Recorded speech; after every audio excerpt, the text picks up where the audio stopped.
में सभी परिस्थितियाँ उसके अनुकूल हो जाएंगी। मन मन उसका काफ़ी सूक्ष्म हो जाएगा, ध्यान लगेगा और भगवान के चरणों में ध्यान लगने लगेगा। और फिर जब सूक्ष्मता को प्राप्त हो जाएगा तब फिर उसके सजातीय विचार आने लगेंगे। विजातीय विचार बहुत कम हो जाएंगे, नष्ट नहीं होते विजातीय विचार, कम हो जाते हैं, बहुत कम। तब फिर वो साधक के अंदर भगवान का जन्म होता है। तो जब जन्म होता है तब क्या होता है कि नवमी तिथि मधुमास पुनीता, शुक्ल पक्ष अभिजित हरिप्रीता, मध्य दिवस अति शीत न घामा, पावन काल लोक विश्रामा। पवित्र चैत्र का महीना है, नवमी तिथि थी, शुक्ल पक्ष और भगवान का प्रिय अभिजीत मुहूर्त था, दोपहर का समय था, न बहुत सर्दी थी न बहुत धूप थी। वह पवित्र समय सब लोगों को शांति देने वाला था। तो कहते हैं कि पवित्र चैत्र का महीना, चैत्र का महीना नवमी तिथि थी। तो चैत्र का महीना क्या चीज़ है? चैत्र का महीना था तो जब अपना चित्त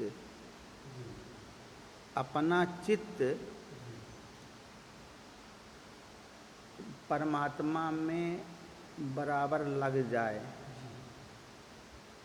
वो है नवमी तिथि मधुमास पुनीता, चैत्र का महीना। जब चित्त पवित्र हो जाता है तो चैत्र का महीना हो गया। नवमी तिथि क्या है? जब नवों इंद्रियों में परमात्मा का प्रकाश होने लगे, सजाती विचारों से भर जाए, नवों इंद्रियां विचारों से भर जाए। और शुक्ल पक्ष, दो पक्ष होते हैं, शुक्ल पक्ष और कृष्ण पक्ष। तो कृष्ण पक्ष तो विजातीय विचारों का द्योतक है और शुक्ल पक्ष सजातीय विचारों का द्योतक। अपने अंदर सजातीय विचार आ जाए। अभिजीत मुहूर्त, अभिजीत मुहूर्त क्या है? अभिजीत मुहूर्त मतलब जब हमारे अंदर विकारों को जीतने की क्षमता आ जाए, वो मुहूर्त जब आ जाए।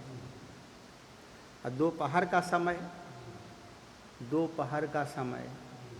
मतलब दोपहर के समय में क्या होता है? दोपहर के समय में सबसे तेज प्रकाश होता है सूर्य का, सबसे तेज प्रकाश होता है। रात को कम प्रकाश होता है। हाँ, तो जिस समय अपने अंदर चेतनता बहुत ज़्यादा रहती है, जितने चित्त की जो प्रबलता है सजाती विचारों के चित्त के अंदर, वो बहुत तीव्र रहती है। न बहुत सर्दी थी न बहुत धूप थी, न सर्दी थी न धूप थी। तो समअवस्था को जब साधक प्राप्त रहता है, जब उसका चित्त समअवस्था में रहता है, न दुखी रहता न सुखी रहता, न उसके अंदर किसी प्रकार का बाहरी संवेग नहीं रहता, वह पवित्र समय सब लोगों को शांति देने वाला है। तो ऐसे समय में परमात्मा का जन्म साधक के अंदर होता है। और शीतल मंद सुरभि बह बाऊ, हर्षित सुर संतन मन चाऊ, बन कुसुमित गिरिगन मन आरा, श्रवहि सकल सरिता अमृत धारा। शीतल मंद और सुगंधित पवन बह रहा है, देवता हर्षित थे और संतों के मन में बड़ा चाव था। वन फूले हुए थे, पर्वतों के समूह मणियों से जगमगा रहे थे और सारी नदियां अमृत की धारा बहा रही थी। तो सभी परिस्थितियां सजातीय जब हो जाती हैं, हम लोगों की जो परिस्थितियां हैं, मानसिक परिस्थितियां, जब तक विजातीय भावनाओं से प्रेरित रहती हैं, जब तक मन के अंदर काम का वेग आता है, कभी क्रोध का आता है, कभी लोभ का, कभी मोह का, कभी मद का, कभी मत्सर का, तब तक परमात्मा के जन्म लेने का समय नहीं रहता। जब सभी परिस्थितियां सजाती, जब अपने चित्त की वृत्तियां सजाती गुणों से संपन्न हो जाती हैं, और शांति को प्राप्त करती हैं वृत्तियाँ, संपूर्ण इच्छाओं से रहित हो जाती हैं। और जितने देवी देवता शरीर के अंदर हैं उनके वो सब प्रसन्न हो जाते हैं सजाती वृत्तियों के आने से। और वन फूले हुए थे, वन फूले हुए माने चारों तरफ आनंद ही आनंद महसूस होता है। हाँ, पर्वतों के समूह मड़ियों से जगमगा रहे थे और चारों तरफ एक दिव्य अनुभूतियाँ साधक को होती और सारी नदियाँ अमृत की धारा बहा रही थी। और जितनी नदियाँ हैं जो अपने अंदर की जितनी शरीर की नर्व्स हैं, हाँ, सब जगह है, सब जगह सजातीय वृत्तियाँ बह रही हैं, क्योंकि सबको अब परमात्मा की प्राप्ति करनी है। एक साधक के अंदर पूरी घटना हो रही है, तो सबको परमात्मा के प्राप्ति का बड़ी लगन भी परमात्मा हमको मिल जाए। जो साधक देखे होता है वो बड़ा लगनशील होता है। साधक जो है परमात्मा के प्रेम में हर समय उसका मन लगा रहता है। कार्य कुछ भी करे, गुरु भगवान की सेवा कर रहा है, झाड़ू लगा रहा है, बर्तन धो रहा है, भोजन बना रहा है, लकड़ी काट रहा है, कुछ भी कार्य करता है, लेकिन साधक का जो चित्त है वो परमात्मा में ही लगा रहता है। इन कामों को कुछ नहीं मानता वो।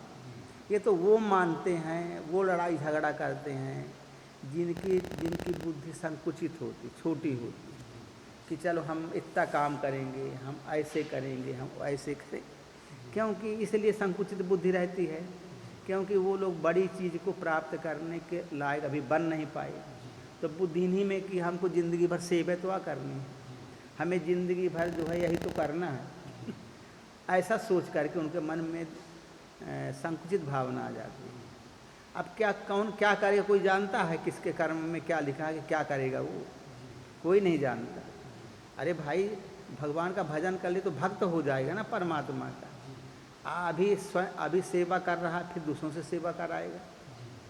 उस पहले वो एनर्जी तो प्राप्त करे, भगवान का भक्त तो बने, भगवान के भक्त बनना है ना। तो हम क्या है, अटक जाते हैं बाहरी चीज़ों में। हमारे बाहरी चीज़ों में मन लगता है कि यार हम इतना ना करेंगे, नहीं कर सकते। अभी जानते हैं एक बाबा एक आश्रम चला रहे हैं, एक ठे बाबा, दो ठे बाबा, बड़े बड़े आश्रम एका करते हैं। बड़े बड़े आश्रमों का निर्माण है, बड़े बड़े आश्रमों को में सब गाइडेंस कर रहे हैं।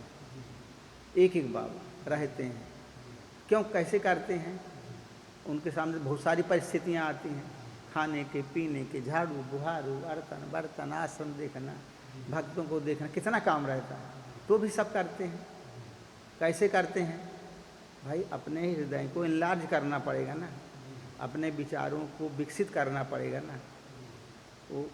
अब हम तो एक कोठा कमरा में झाड़ू लगाने में हमको दिक्कत होती है, और वो कितने बड़े आश्रम को सजा के रखते, कितने बड़े आश्रम को ठीक करके सजा के बढ़िया रखते। हम लोग जाते हैं मंदिर, जहाँ मंदिर वाले बाबा रहते थे, तो वे तब बूढ़े थे, कुछ नहीं करते थे। छोटे बाबा जानत हुए हैं कि देख लीजिए कितनी साफ सफाई है। ये तब बोलते कुछ नहीं थे, लेकिन सफाई पर बराबर ध्यान रहता था। जानते थे सब लोग की सफाई चाहते हैं, तो हर जगह आजो सफाई चल रहा है, अब वहाँ होता रहा कि बराबर जो रहते हैं जो लोग, तो झाड़ू पर बराबर ध्यान देते हैं। अब भले नहीं है, कोई महात्मा नहीं रहते वहाँ, लेकिन देखिए वहाँ की साफ़ सफाई, वहाँ लगता है जैसे कोई ऋषि मुनि का आश्रम, जैसे कोई ऋषि मुनि की शांति महसूस होती जगह में। अब क्योंकि बाबा जी का स्वभाव और उनका जो लगन थी भजन करने वाली थी, उसका प्रभाव है ना वहाँ पर उनके आश्रम में, लगता है कि उनको महात्मा भजन के। अब मार्कंडे आश्रम चले जाइए, तब उसमें देवादास बाबा रहते थे। तो देवादास बाबा का चबूतरा बना है, समाधि बनी है। अब समझ लीजिए वहाँ इतनी भीड़ होती है कि तमाम रोज़ जितने यादव लोग हैं आसपास के पूरे छिड़िया जरवा यादवों के गांव, अब वो सब रोज़ भंडारे चलते रहते। रोज़ वो ले आएंगे 3-4 किलो आटा, घर भर के आ जाएंगे और अपना वो बनाएंगे सब्जी या पूड़ी और दूध और शक्कर डाल के और 4-5 रोटी उनको चढ़ा दी हैं देवादास बाबा को, और फिर सब घर वाले खा ली हैं वहीं पर बैठ के ये सिस्टम वहाँ पर।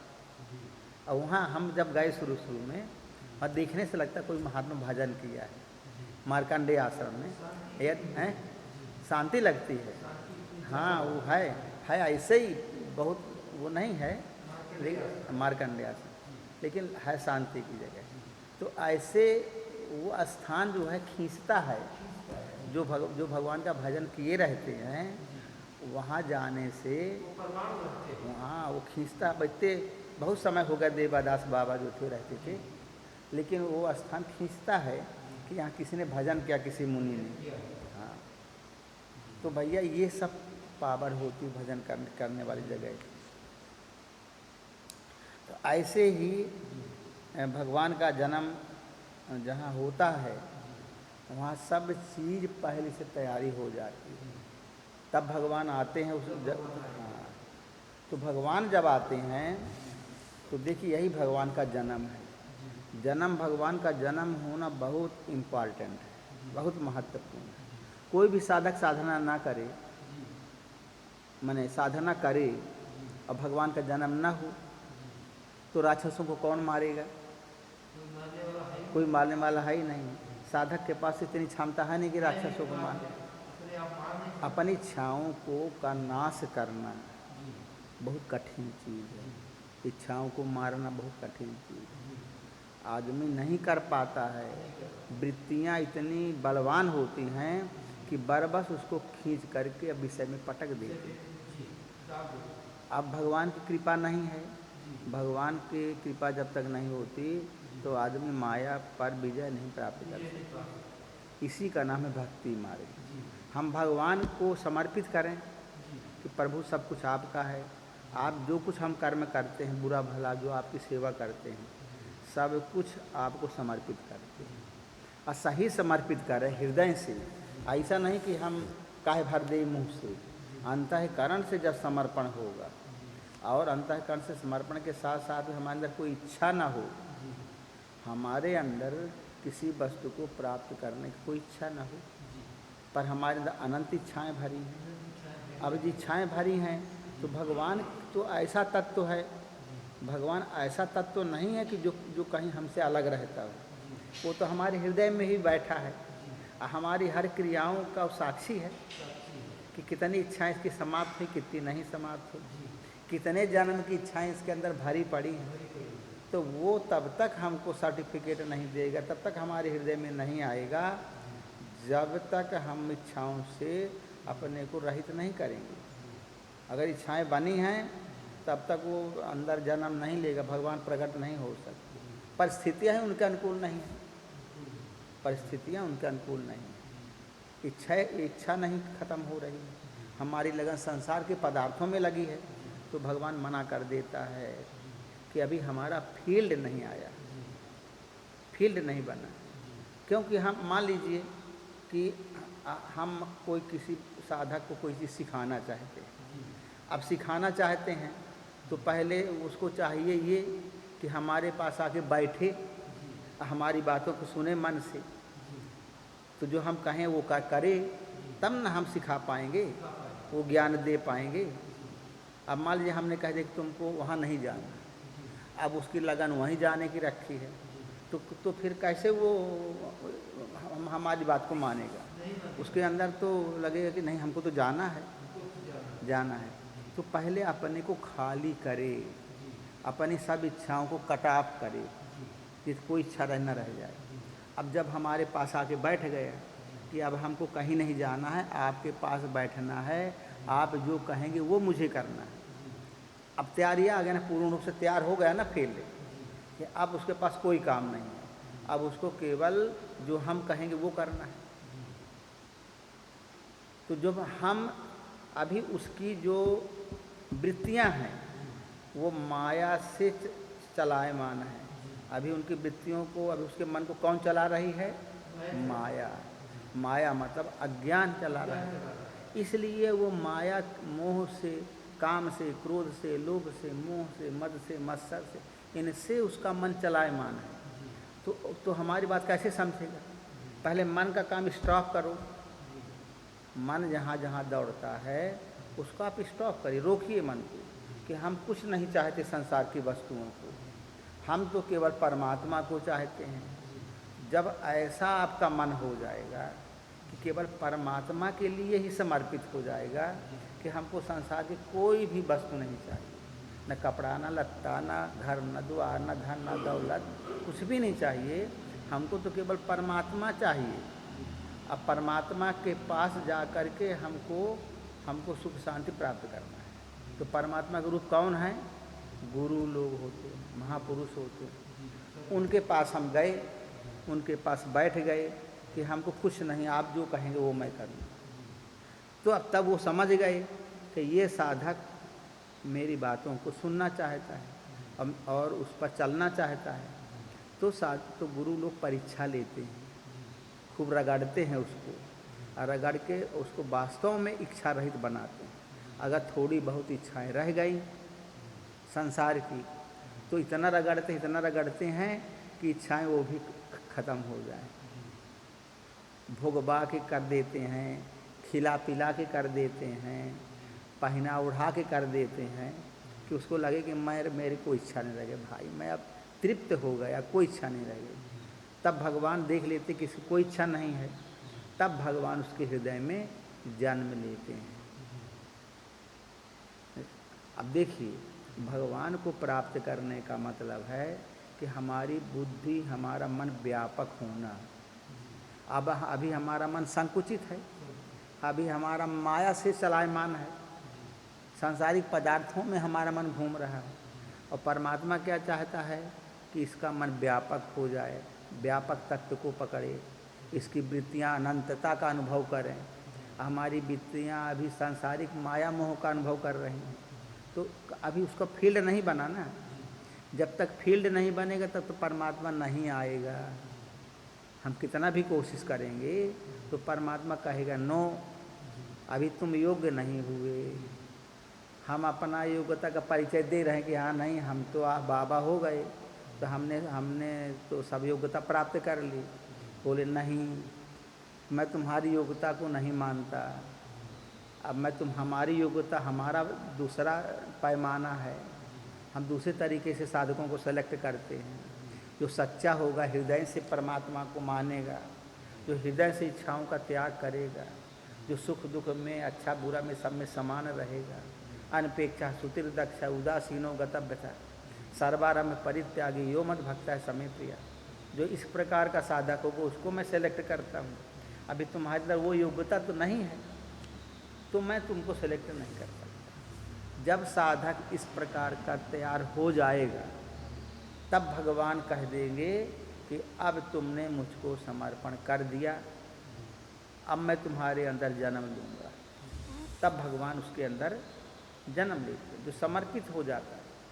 क्योंकि भगवान को इतना बड़ा उस साधक को पावर देना है, परमात्मा का पावर, वो कैसे बियर करेगा। एक छोटे से बल्ब में हम 500 वाट भर दें, 10 वाट के बल्ब में तो फ्यूज ना हो जाएगा, वो नहीं ग्रहण कर सकता। तो एक साधक जो अभी माया मोह से ग्रसित है, जिसका मन है, तो उसमें परमात्मा का पावर कैसे भरेगा। उसके लिए उसके बुद्धि को, मन को इनलार्ज होना पड़ेगा ना। इसलिए परमात्मा स्वीकार नहीं करता। परमात्मा चाहता है सब जीवों को कि सब लोग को हम ऐसा हमारा भजन करें, सबको हम प्राप्त हो जाएं। लेकिन उसमें बड़ा भारी उसने माया का पर्दा डाला हुआ है। वो बहुत जो पास होके निकलता है वही वहाँ पहुँच पाता है। और हम लोग अपने बुद्धि से सोचते हैं कि अरे हम तो परमात्मा के बहुत प्रेमी हैं, तो हमारे प्रेम को वो परीक्षा लेता रहता है।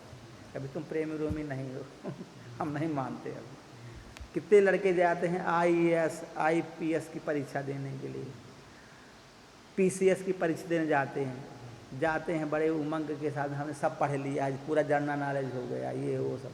अब वहाँ जाते हैं, वो 5-6 एग्जामिनर बैठे रहते हैं, वो सब फेल कर देते हैं। फिर चले आए अपने घर, अपने जैसा मुंह ले करके कि भाई नहीं पास हुए। तो फिर क्या, इसी प्रकार से परमात्मा परीक्षा लेता है, और जो परीक्षा में पास हो जाएगा ओखर रगड़त रगड़त कछु उम्र निकाल ली बाबा की, तब वो पास करता है। हाँ, ऐसे वैसे ये इसीलिए कठिन विषय है। तो कहने का तात्पर्य ये हुआ कि भगवान वहीं जन्म लेंगे, उसी के हृदय में भगवान आएंगे जहाँ पर सही अपना फील्ड देख लेते हैं कि हाँ ये साधक सही समर्पित हो गया है। और समर्पण में कमी है तब तक भगवान जन्म नहीं लेंगे। हमारा हृदय बन ही नहीं पाया, अभी हमारा लगा है फोन, अभी हमारा लगा है चित्त का घर में लगा है। तब फुर्सत हुई जहाँ सत्संग से, तब बच्चों से बात करना पड़ेगा कि उनकी क्या हालत, परिवार की क्या हालत है, यहाँ की क्या हालत है, वहाँ की क्या हालत है। अब हमारा मन घर द्वार गृहस्थी में लगा है, तो भगवान कैसे आएगा? अभी हमने माए को पकड़ के रखा ना, अच्छी जकड़ा हुआ है मन, तो भगवान नहीं आ सकता। भगवान कहता है जब तक मेरे को समर्पित नहीं करोगे तब तक मैं नहीं आऊँगा। ये बड़ी भारी बात। अब ये ऐसी बात है कि किसी की सोच से सिफारिश लगती नहीं। अगर कोई सिफारिश लगवावे तो सिफारिश क्यों, कहाँ से लगेगी? वो तो अंदर है बैठा है ना, सब जानने वाला, तो सिफारिश नहीं लगती। बाहर हो तो आदमी रुपया पैसा दे करके कुछ सिफारिश से निकल सकता है, लेकिन यहाँ कोई सिफारिश नहीं लगती। सिफारिश नहीं लगती क्यों? इसीलिए क्योंकि वो अंदर घुसा बैठा परमात्मा, जान तो रहा है सब, अज्ञान का पर्दा पड़ा इसलिए हमसे दूर है। परमात्मा और जीव के बीच में 2 अंगुल की दूरी है। क्या दूरी है वो? एक तू और एक मैं। तू माने परमात्मा, मैं माने मैं, मेरा अहंकार, मैं शरीर, मैं इंद्रियां, मैं बुद्धि चित्त अहंकार, ये मैं, ये 2 अंगुल की दूरी है, कहीं दूर नहीं है। हमारी सब हरकतों को वो समझ रहा, देख रहा है। हम उसको नहीं जानते, वो हमको सब कुछ जानता है। तो परमात्मा, सब लोग भजन करते हैं। अब जो लोग घर गृहस्थी में रहते हैं वो भी कहते हैं कि हम बहुत भजन करते हैं, बहुत भगवान को याद करते हैं, बहुत साधना करते हैं। पर उनको कौन बताए कि जो तुम साधना करते हो वो अभी तुम माया क्षेत्र के अंदर ही रह के कर रहे हो, तो तुम्हारी साधना भी सब माया से प्रभावित है। अभी तुमने माया का त्याग नहीं किया है। अब वो तो आगे वाला क्लास जब आएगा, सुपर क्लास, तब फिर समझ में आएगा कि कहाँ साधना की जाती है और क्यों की जाती है, क्यों आदमी घर द्वार छोड़ के भगवान का भजन करने निकल पड़ते हैं। उतना बड़ा जब त्याग होगा, उसकी कैटेगरी अलग होगी, उसका कोर्स अलग होगा, तो अब कैसे समझ में आएगा उनको तो सब कुछ दुनिया के कार्य भी करना है, लड़के बच्चे परिवार, नौकरी चाकरी कृषि जो कुछ भी करते हैं। तो इतना ज़रूर है कि भगवान को याद करते रहेंगे तो धीरे धीरे हो सकता है कभी ऐसा चांस मिल जाए कि भगवान अपना लें उनको, कहे तुम आगे बढ़ो, भजन करो, तुम्हारा कोर्स घर गृहस्थी वाला ख़त्म हो गया, तो भगवान उसको चांस दे सकते हैं। तो अब देखिए आगे चलते हैं हम लोग। तो ये विषय जो है, ये भगवान के जन्म लेने वाला, ये बड़ा इम्पॉर्टेंट विषय है, इतना साधारण विषय नहीं। परमात्मा का जन्म लेना माने उस साधक का जीवन सार्थक बना देना है, कल्याण कर देना है, इतना बड़ा महत्व है। जैसे कोई लड़का सेलेक्ट हो जाए, मान लीजिए कोई लड़का इंजीनियरिंग में सेलेक्ट हो जाए, मेडिकल में सेलेक्ट हो जाए, किसी विषय में सेलेक्ट होकर के उसे ट्रेनिंग करके, तो ऐसे ही हम सिलेक्शन में आए भगवान के सिलेक्शन में, और हम पास हो जाएंगे तो भगवान हमको उसका अधिकारी बनाएगा। ये बच्चा ठीक है, इसको हम इसकी हम मदद करेंगे, इसको पढ़ाएंगे, इसके अंदर अनुभवों का संचार करेंगे, तो ये बच्चा परमात्मा को प्राप्त कर लेगा। इतनी योग्यता इसके अंदर है। जहाँ सिलेक्शन हो गया तो बस फिर हमारी पढ़ाई चालू। अब पढ़ाई चालू कैसे होगी कि परमात्मा अंदर से अनुभवों का संचार करेंगे। हमारी थाली परसी रखी हुई है, भगवान कहते तुम न खाओ इसको, हमारा मन धरा है कि अच्छी अच्छी चीज़ रखी खाने में, अब हम नहीं जानते भगवान को, तो हम भीड़ पड़ेंगे खाने में उसको, अब उसका भोग कर लेंगे। तो माया का एक चांस मिल गया ना, हमारे पास टेक हो गया, एक हमारे अंडर में है ये, हम जैसा कहते हैं वैसा कर रहा है। तो भगवान क्या करता है, हमको धीरे धीरे सबसे अलग करा देगा। वो धीरे धीरे धीरे ऐसा मंत्र पढ़ेगा, ऐसे अनुभव देगा कि हम अब मान लीजिए यहाँ बैठे हो, अब मन पड़ा चलो हम बाहर चलें, मना करेगा मत जाओ बाहर, बाएं पैर फड़केगा बार बार, मत बाहर मत जाना मत जाना मत जाना। अब मान लो कि हम नहीं माने चले गए बाहर, तो क्या पता हमारा कोई नेमी प्रेमी भगत आ गया नेमी प्रेमी भगत आ गया। अब वो कहा महाराज दंड, जहाँ वो साष्टांग दंडवत किया तो महात्मा पिघल गए, अरे भैया कहाँ से आए, क्या है कैसा है, तुम हमारा समय निकल गया ना उस सत्संग से। तो भगवान मना करते अभी न जाना, गड़बड़ तुम्हारा, बाहर प्रेमी बैठा रहेंगे, उसको मिलेगा जब मिलेगा, तुम अभी समझ लो सत्संग में जाओ, सुनो अभी उसको। तो भगवान सब अंतर्यामी है।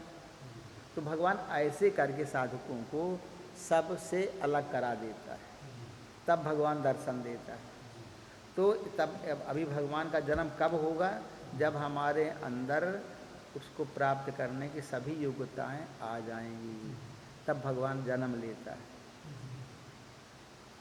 तो फिर सो अवसर बिरंच जब जाना, चले सकल सुर साज विमाना, गगन विमल संकुल सुर जूथा, गावहि गुण गंधर्व बरूथा। जब ब्रह्मा जी ने वह भगवान के प्रकट होने का अवसर जाना, तब सारे देवता विमान सजाकर चले। निर्मल आकाश देवताओं के समूहों से भर गया, क्योंकि गंधर्वों के दल गुणों का गान करने लगे। अब जैसे भगवान का जब प्रकट होने का समय आता है, तब क्या होता है कि सब देवी देवता वहाँ पहुँच जाते हैं, रहते शरीर के अंदर ही हैं, लेकिन सब वो क्रियाशील हो जाते हैं। अब उनका सबका स्वामी है परमात्मा, और वो अवतरण उसका अवतरण हो रहा है। परमात्मा का अवतरण होने का मतलब होता है कि हमारे लेवल में बैठ जाना। जैसा मेंट है यहाँ बैठे हैं, अब यहाँ से उठ जाएं हम, तो आपके पास आके बैठ जाएं।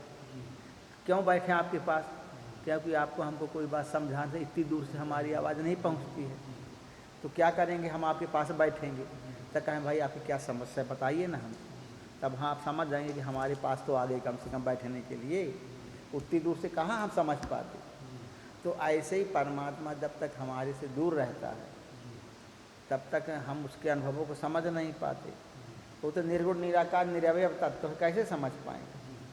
लेकिन जब वो परमात्मा अवतरित हो जाता, अपने हृदय में अवतरित हो जाता है, अपने हृदय में आ जाते हैं परमात्मा, तब फिर क्या होता है, तब फिर वो हमको समझाने के हमारे लिए स्पेशल बन जाते हैं। वो हमारे लिए अनुभव देंगे, हमको सब बताएंगे, हम जहाँ गड़बड़ी में जा रहे हैं, कहीं गलत जगह जा रहे हैं, तो हमसे रोक देंगे। भगवान सब जगह रक्षा करते, करऊँ सदा तिनकर रखवारी, जिमि बालक राखई महतारी।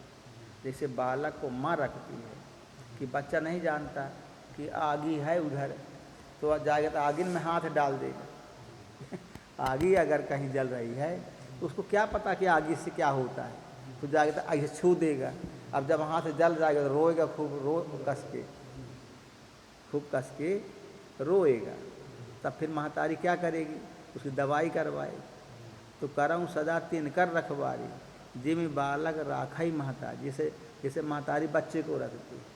कल एक थे हम गए थे हॉस्पिटल, तब एक थे महतारी जो है वो आए गुप्ता बनिया, वो कहा भाई वो बनाए घर, तो घर के छत में वहाँ पानी बरसेला कुछ, वहाँ तो अंतर जगत में क्रिया सब देवी देवता वहीं तो रहते हैं शरीर के अंदर।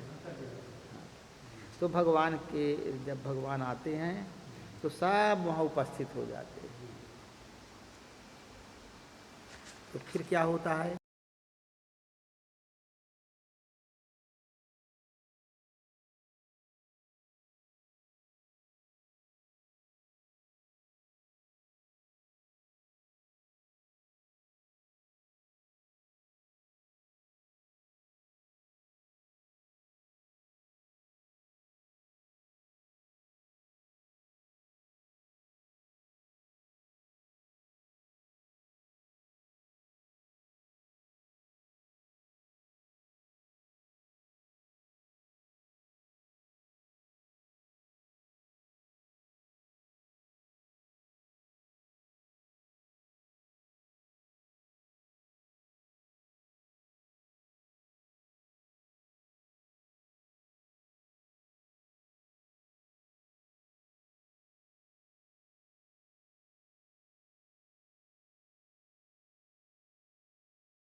कल भगवान पैदा होंगे।